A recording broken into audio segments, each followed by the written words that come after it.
सरकारें आती वादे करती हैं और वादे न पूरे करने पर बदल जाती, पर वर्तमान सरकार की बात ही कुछ और है। लोग कहते हैं लहर बड़ी स्ट्रांग है, लेकिन तेज और ऊंची लहरों पर जब आम आदमी अपनी छोटी सी कश्ती लेकर निकलता है तो कहीं पहुंचेगा या बह जाएगा ये कहना मुश्किल हो जाता है। लहर तो खूब स्ट्रांग है, पर बेरोजगारी के थपेड़ों ने देश के युवाओं की कॉन्फिडेंस की गत बना दी है। इधर लॉकडाउन की बद इंतजामी, कोरोना के खौफ से धंधा मंदा हो चला है, लेकिन जो वादे हुए थे गुड गवर्नेंस के वे कहीं खो से गए। नीतियां इस कदर टाइट हैं कि बिजनेस करने वाले हिल गए हैं, नौकरी की आस रखने वालों की बात तो भूल जाइए। लोगों की पेंशन तक में से कटौती की जा रही है। जहां हर साल 2 करोड़ रोजगार मिलने का वादा किया गया था जनता से, वहां आज 6 सालों में 15 करोड़ भारतीय बेरोजगार हो गए हैं। कुछ तो किया धरा कोरोना का भी है, और कुछ तो सॉरी टू से बैड गवर्नेंस और बैड एग्जीक्यूशन और बैड इंप्लीमेंटेशन ऑफ प्लान का भी दोष है।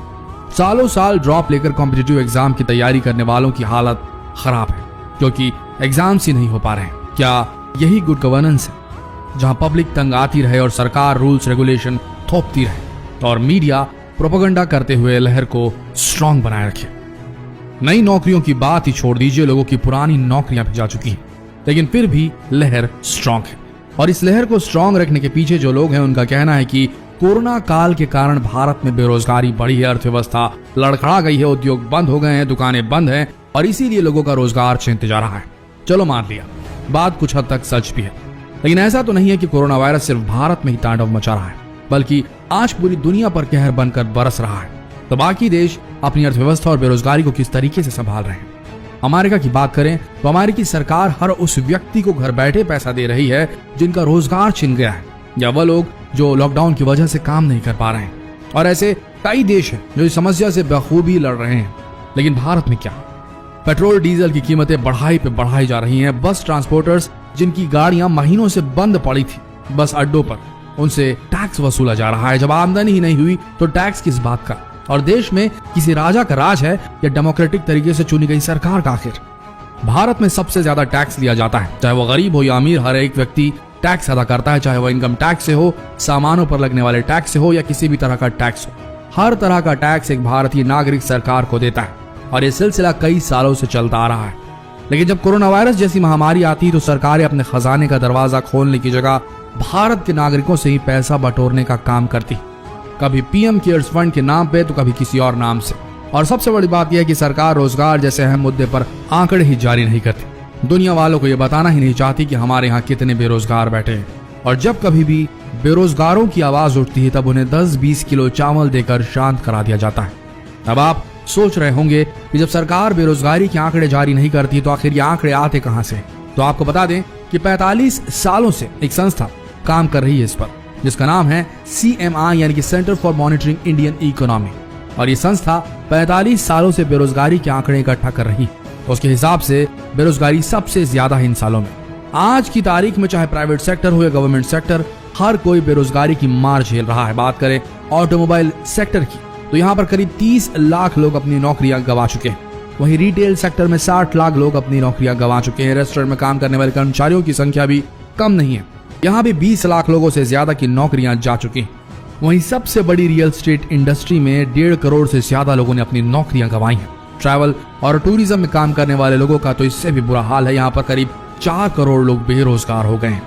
BA, BCom, PhD जैसी डिग्री के साथ क्वालिफाइड लोग पान के ठेले खोल रहे हैं, सड़कों पर पकौड़े तल रहे हैं, सब्जियां बेच रहे हैं। और शायद सरकार का लोगों को आत्मनिर्भर बनाने का यही प्लान है और इसी तरह से वो हर किसी को आत्मनिर्भर बनाना चाहती है। लेकिन आप खुद सोचिए, क्या आपने इतनी पढ़ाई, इतनी मेहनत सिर्फ ठेले खोमचे खोलने के लिए की थी? ऐसा नहीं है कि 2014 के पहले हमारे देश में बेरोजगारी नहीं थी, बल्कि बेरोजगारी की मार भारत आजादी के बाद से झेलता रहा है। लेकिन इन 6 सालों में ऐसे कई डिसीजंस, ऐसे कई निर्णय लिए गए जिनसे सिर्फ और सिर्फ आम आदमी ही प्रभावित हुआ है, ना कि सरकारों के संरक्षण में पल रहे बड़े बड़े उद्योग और उद्योगपति, बल्कि ये तो और फूलते फलते जा रहे हैं और एक आम आदमी बेरोजगारी और महंगाई की दलदल में डूबता जा रहा है। लेकिन सबसे बड़ी बात यह है कि जब भी बेरोजगारी के इस मुद्दे पर आवाज उठाई जाती तो उसे दबा दिया जाता है, 10 किलो चावल देकर शांत करा दिया जाता है, क्योंकि लहर स्ट्रांग है। क्यों है नहीं पता, लेकिन लहर स्ट्रांग है। जानने वाली बात यह है कि अब लोगों की जेब में पैसा नहीं है, लेकिन पेट भरना भी जरूरी है। तो ऐसे में लोग क्या कर रहे हैं? आपको बता दें लोग अपना घर चलाने के लिए लंबे समय से जिन म्यूचुअल फंड्स में इन्वेस्ट कर रहे थे, उन्होंने अब पैसे निकालने शुरू कर दिए हैं। इस साल की जुलाई की बात कर रहे हैं कि रिपोर्ट के हिसाब से अब तक म्यूचुअल फंड से 10 अरब रुपए निकाले जा चुके हैं देश भर में। वहीं जिन लोगों के पास म्यूचुअल फंड नहीं था, उन्होंने सोना गिरवी रखकर पैसा उठाना शुरू कर दिया। वहीं सोचने वाली बात यह है कि गरीब आदमी क्या करे जिसने न कभी म्यूचुअल फंड खरीदा, ना ही जिसके पास सोना है। वो अपना घर महीने भर कैसे चलाएगा। बात चाहे किसी भी सरकार की हो, वोट मांगने के लिए इनका सबसे अहम मुद्दा होता है रोजगार। और हर मंच पर एक ही भाषण बार बार गूंजता है कि हम बेरोजगारी दूर करेंगे, और उसी मुद्दे की नींव पर चढ़कर ये राजनेता अच्छा खासा वोट बटोर लेते हैं। शायद सरकार इस मुद्दे को सुलझाना ही नहीं चाहती, क्योंकि अगर ये मुद्दा सुलझ गया तो शायद अगली बार वोट मांगने के लिए उनके पास कोई बड़ा मुद्दा रहे ही ना। या यूं कहें, अगर लोगों की आवश्यकताएं पूरी हो जाएं तो सरकार किस मुद्दे पर वोट मांगेगी। अगर सरकारें चाहें तो देश के बहुत सारे मुद्दों पर काम करके उन्हें आसानी से सुलझा सकती। सरकार चाहे तो स्कूल, कॉलेज, इंडस्ट्री खुलवाकर लोगों को रोजगार दे सकती है। अमेरिका और कनाडा की तरह देश में एजुकेशन फ्री करवा सकती है। लेकिन असल में जब यही सारे मुद्दे खत्म हो जाएंगे तो सरकारें वोट किस मुद्दे पर मांगेगी, ये बात समझनी होगी। हमारी माने तो अब टाइम आ गया है कि नौकरी किसी और की नौकरी, नौकर बनने की इस होड़ से भारतीय युवा अब अपने आप को अलग करे। अपनी जिंदगी और अपने करियर को संवारने की बागडोर सरकारी नौकरी और कॉलेज कोचिंगों को देना बंद करे नौकर बनने की इस होड़ को। अगर ये देश का एजुकेशनल सिस्टम तुम्हें रोजगार नहीं दे पा रहा तो खुद का एजुकेशनल पाथवे डेवलप करो। किताबों को रटने के बजाय शुरू से ही वोकेशनल एजुकेशन पर ध्यान दो।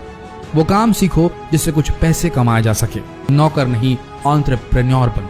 अब तो बड़ी बड़ी मल्टीनेशनल कंपनियों ने भी अपने एम्प्लॉइज की डिग्रियां देखने के बजाय उनके कार्य कौशल को परखने का मन बना लिया है। तो भारत के युवा को खुद ही खड़ा होकर बदलना होगा और साथ देना होगा हर भारतीय अभिभावक को भी। एजुकेशन सिस्टम अगर रोजगार नहीं दे पा रहा तो खुद का एजुकेशनल पाथवे बनाना होगा, जहां किताबों को नहीं हुनर को पढ़ा जाए। और तब शायद दोस्तों भारत में लहर किसी की भी हो। भारत का युवा रोजगार के लिए यूं भीख की गुहार नहीं लगाएगा। बेरोजगारी का एक ही तोड़ है भारत में, स्वावलंबी बनना, सेल्फ डिपेंडेंट बनना। सरकारों का काम तो केवल अपने फेवर में लहर बनाना ही होता है। समझ सको तो समझ जाना, कभी हाथ फैलाने की जरूरत नहीं पड़ेगी। हो सके तो इस संदेश को देश के हर युवा तक पहुंचाना, क्योंकि आर्थिक आजादी भी जीने के लिए बेहद जरूरी है। जितना हो सके इस वीडियो संदेश को फैलाएं और शेयर करें इस वीडियो को देश भर में। धन्यवाद।